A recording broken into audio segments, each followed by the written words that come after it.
আসসালামু আলাইকুম। আজকে আমরা রান্না করব চাল কুমড়া দিয়ে মসুর ডাল। প্রথমে আমি চাল কুমড়াগুলো স্কোয়ার করে কেটে ধুয়ে নিয়েছি। তারপর রসুন থেতো করে, পেঁয়াজ, জিরা, হলুদ, কাঁচামরিচ, আদা রসুন পেস্ট, ডাল, লবণ। এখন আমি প্রেসার কুকারে তেল দিয়ে দিচ্ছি। তারপর জিরা ফোড়ন দিলাম,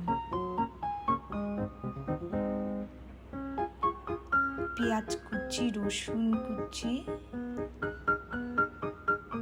দিয়ে একটু নাড়তে থাকি।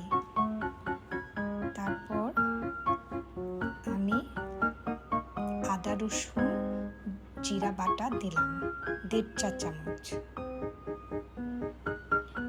হলুদ 1/2 চা চামচ, লবণ স্বাদ মতো দিয়ে ভালো করে মিক্সড করে নিলাম। কয়েক ফালি কাঁচামরিচ দিয়ে দিলাম।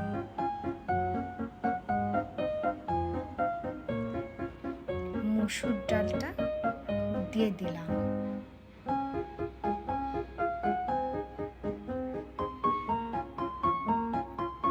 এখন ভালো করে নেড়ে চেড়ে এবার আমি চাল কুমড়োগুলো ঢেলে দিলাম।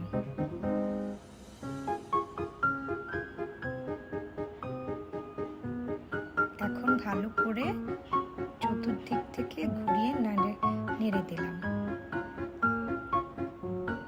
তারপর আমি 2 মগ পানি ঢেলে দিলাম।